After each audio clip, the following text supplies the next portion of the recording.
ठाण्यातील घोडबंदर भागात वाहतूक कोंडी आणि खड्ड्यांच्या समस्येमुळे हैराण झालेल्या नागरिकांनी सकाळी रस्त्यावर उतरून आंदोलन केले। मागण्या मान्य झाल्या नाही तर भविष्यात लाखो लोक रस्त्यावर उतरून चक्काजाम आंदोलन करू। घोडबंदर भागातील नागरिक देखील त्यासाठी तयार आहेत असा इशारा आंदोलनकर्त्यांनी यावेळी प्रशासनाला दिला आहे। घोडबंदर हा मार्ग उरण JNPA बंदरातून वाहतूक करणाऱ्या आणि गुजरातच्या दिशेने जाणाऱ्या अवजड वाहन चालकांसाठी महत्त्वाचा आहे। तसेच मीरा भाईंदर, वसई, विरार, पालघर भागातून ठाणे, मुंबईत कामानिमित्ताने वाहतूक करणाऱ्या नोकरदारांसाठीही हा रस्ता महत्त्वाचा आहे। घोडबंदर घाट रस्त्यावरून अवजड आणि हलक्या वाहनांची वाहतूक मोठ्या प्रमाणामध्ये होत असते। घोडबंदर घाट भागात पडलेले खड्डे, विरुद्ध दिशेने सुरू होत असलेली वाहतूक याचा परिणाम वाहतूक व्यवस्थेवरती होतोय। दरम्यान गायमुख घाट परिसरात होणाऱ्या वाहतूक कोंडीमुळे ठाण्याहून वसई, विरार, गुजरात, मीरा भाईंदरच्या दिशेने वाहतूक करताना आणि तिथून या ठाणे, नवी मुंबईत जाणाऱ्या हजारो वाहन चालकांना त्याचा फटका बसत आहे। या वाहतूक कोंडीत अवजड वाहने देखील अडकत असतात, त्यामुळे कोंडीत भर पडत आहे। सकाळी हजारो नोकरदारांकडून या मार्गाचा वापर होतो। वाहतूक कोंडीमुळे अनेकांना वेळेत कामाच्या ठिकाणी पोहोचता येत नाही, तर चक्काजाम करू। वाहतूक कोंडीविषयी अनेक तक्रारी करूनही प्रशासनाकडून येथील कोंडी आणि खड्ड्यांची समस्या सोडवली जात नाही। त्यामुळे संतापलेल्या रहिवाशांनी आज सकाळी हे आंदोलन केलं।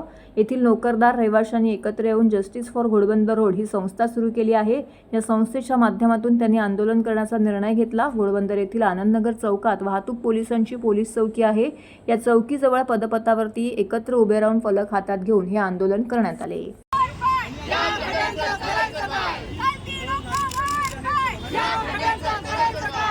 पाय जोडून विनंती आहे।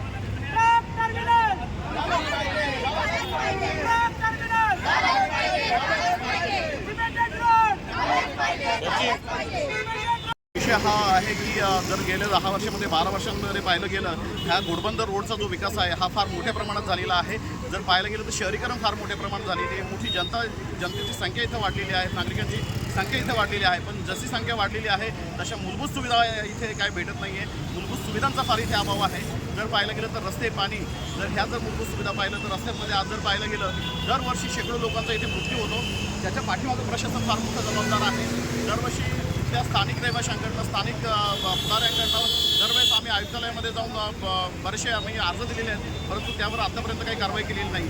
JNPT मार्गे येणाऱ्या किंवा जर समजा पाहिलं गेलं नावाशिव मार्गे येणाऱ्या जे अवजड वाहतूक जी आहे ती पूर्णपणे ह्या मार्गातून केली जाते। त्यामुळे इथल्या स्थानिक रहिवाशांना त्याचा फार मोठा त्रास होतो। आज जर पाहायला गेलं तर इथे जर सकाळी जर मुलांना शाळेमध्ये जर जायचं असेल तर शाळेमध्ये जाताना देखील त्यांना 1-1 तास 1.5 तास उशिरा जावं लागतं। म्हणजे ह्या प्रकारे इथल्या लोकांचा हा जर पाहायला गेलं तर त्यांच्या मानसिकतेचा छळ होतो इथे। त्यामुळे हे जे रस्ते आहे याच्यावर तातडीने किंवा हे जे इथे जी दुरावस्था झालेली आहे या ट्रॅफिकमुळं त्याच्यावर तातडीने उपाययोजना करणं गरजेचं आहे। मी स्वस्तिक रेसिडेन्सीमध्ये राहतो। घोडबंदरमध्ये जवळजवळ 20-25 वर्ष मी राहतो, परंतु आता जी खड्डे निर्माण झालेले एवढे भयानक आहेत आणि मेट्रोचं काम सुरू आहे। याच्यामध्ये आम्ही एवढे ॲक्सिडेंट बघतो, 2 व्हीलर 4 व्हीलर सतत ॲक्सिडेंट चालू असतात आणि त्याचा काही सर्व्हिस होत नाही आहे, त्याची कारणं दूर केली जात नाही। हे प्रॉब्लेम सगळ्यांना माहिती आहे की काही VIPच्या गाड्या इथून जात असतात आणि तरी पण त्याचा कॉग्निझन्स घेत नाही आहे। सर्वसामान्य लोकांनी जायचं पुढे, त्यांची समस्या तर सॉल्व्ह कोण करतात। अनेक लोक बिचारीचे मरण पावतात, त्याचे कुटुंब एकदम वाईट स्थितीमध्ये जातं, त्यांच्याकडे कोण लक्ष देणार।